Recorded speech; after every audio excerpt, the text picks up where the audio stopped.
जय संविधान जय भारत. मी संजय कांबळे, बहुजन प्रवाह news channel संपादक. सर्वांचे स्वागत करतो. पुणे दिनांक 2/3/2026 रोजी श्रीकांत बाबूराव साळवे यांची भारतीय बौद्ध महासभा दौंड शहर अध्यक्षपदी निवड करण्यात आली. त्यामुळे सर्वत्र त्यांचे अभिनंदन करण्यात येत आहे. जय संविधान जय भारत. मी संजय कांबळे, बहुजन प्रवाह चॅनलमध्ये आपल्या सर्वांचे स्वागत करतो. मित्रांनो, आज आपण दौंड शहरामध्ये आलेलो आहे. दौंड शहरामध्ये श्रीकांत बाबूराव साळवे हे सामाजिक क्षेत्रामध्ये अनेक वर्षापासून कार्यरत आहेत.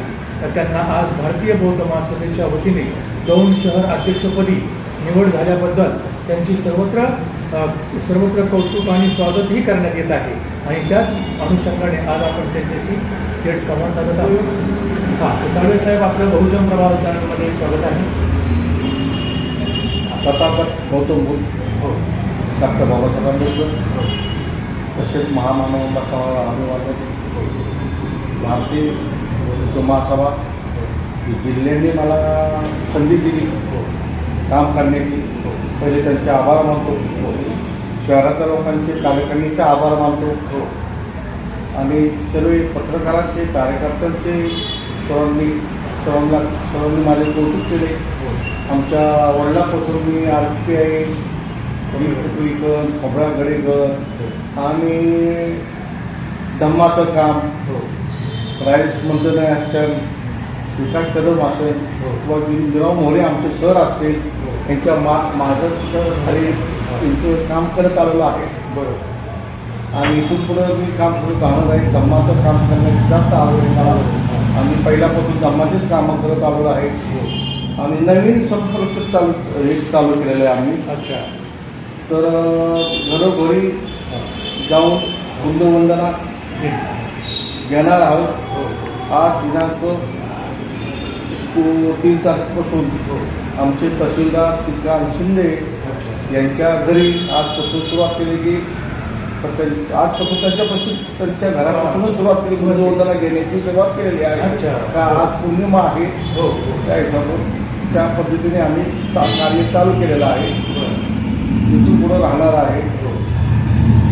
आणि जे मला जिल्ह्याने सन्मान दिलेला आहे, कौतुक केलेलं आहे, माझ्या कामाची पावती भेटलेली, वडिलांची कामाची पावती भेटलेली, त्याच्यावर मी खूप काम करणार.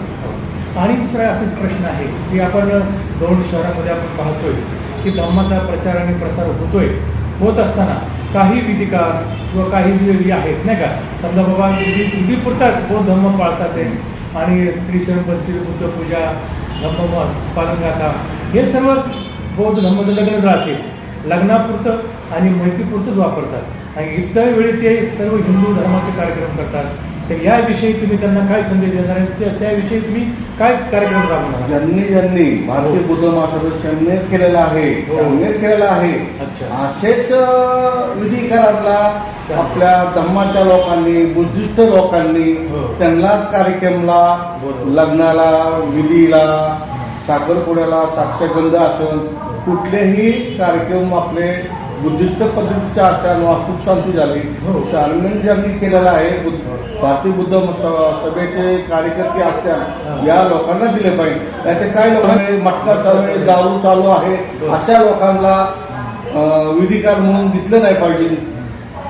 तर ज्यांनी सामने केलेला आहे अशा लोकांना बुद्धिस्ट लोकांनी आपली घरगुती आनंदाच्या सणी बुद्धचार्यांनाच बोलवलं पाहिजे. त्यांच्याच पद्धतीला कुठले कार्यक्रम अशा लोकांना त्यांनी विधिकारासाठी बोलवलं पाहिजे, मानपान दिला पाहिजे.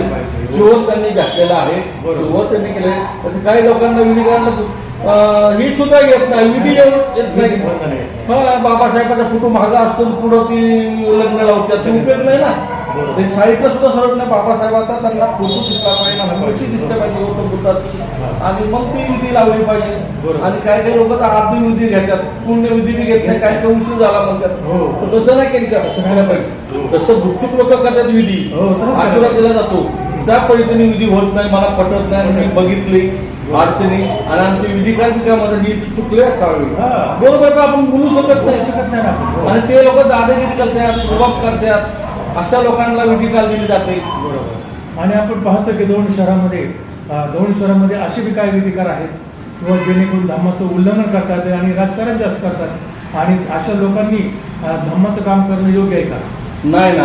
काही लोक 10 वर्षे 5 वर्षे काम करतात. हो भारतीय बुद्ध महासभेच्या माध्यमातून मोठे होत्यात बरोबर. आणि 5 वर्षांनी इलेक्शन आलं, जिल्हा परिषद, नगर परिषद की पक्षाचा भारतीय बुद्ध महासभेचा राजीनामा देतात बरं. आणि इकडे राजकीय क्षेत्रात जातात आणि तिकीट नाही दिलं, परत पडले खाली, पुन्हा वापिस भारतीय भारतीय बुद्ध महासभा त्यांना दिसती आणि बुद्ध आहे, समाजाने आम्हाला धोका दिला. हो.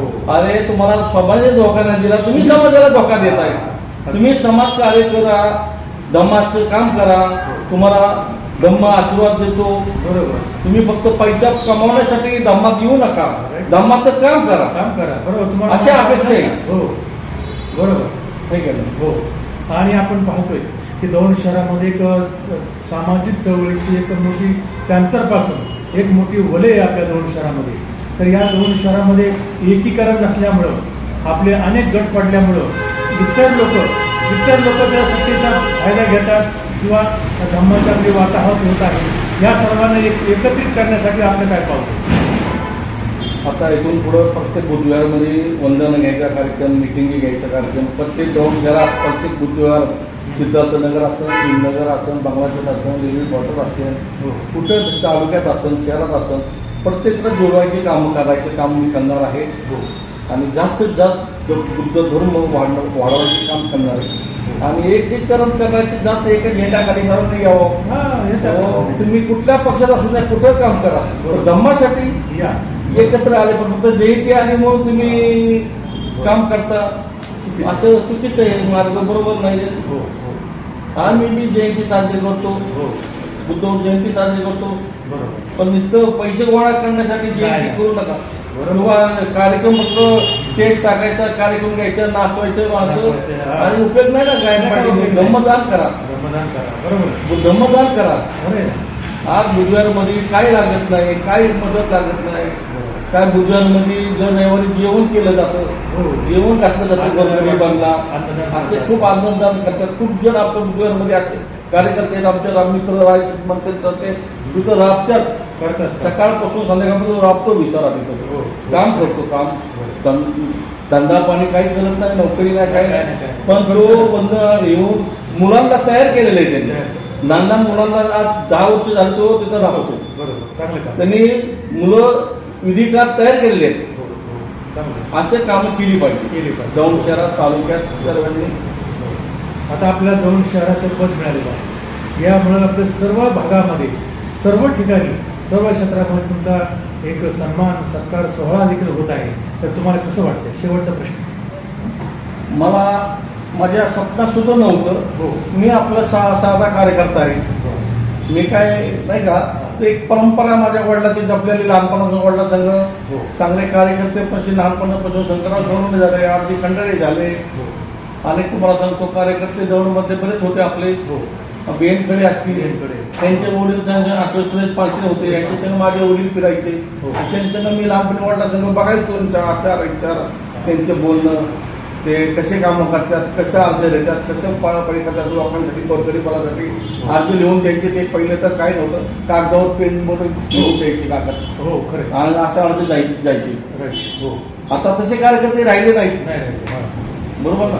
तसे कार्यकर्ते राहिले नाहीत, बरोबर. त्यालाच बदल करायला पाहिजे आपण थोडासा. कार्यकर्त्यांनी बदल केला पाहिजे, गोरगरिबाची कामं व्हायला पाहिजे. आता रेल्वेच्या झोपडपट्ट्या पडण्याचा मला मोठा प्रश्न आलेला रेल्वेने आपल्याच दलित समाज आहे तिथं, तो बी प्रश्न कार्यकर्त्यांनी विचार घेतला पाहिजे. तर आपल्या गोरगरिबाच्या झोपडपट्ट्या तो बी विचार केला पाहिजे. आणि सर्वांनी तुमचं स्वागत सत्कार केल्याबद्दल त्यांना काय शुभेच्छा. धन्यवाद. खूप खूप धन्यवाद त्यांना. आणि सर्वांनी तळागाळातून पत्रकार, कार्यकर्ते, डॉक्टर, वकील यांनी मला मेसेज पाठवून अभिनंदन. दौंड शहराचे नवीन कार्यकर्ते तुम्ही झालेले आहे, चेअरपद भेटले, चांगली कामं करा, आशीर्वाद दिलेला आहे, ते मी खूप अभिनंदन मानतो त्यांचं. पहिले जिल्ह्याच्या बॉडीचं, शहराच्या बॉडीचं, माझे मित्र मंडळी कार्यकर्ते यांचे आभार मानतो. जय भीम, जय संविधान.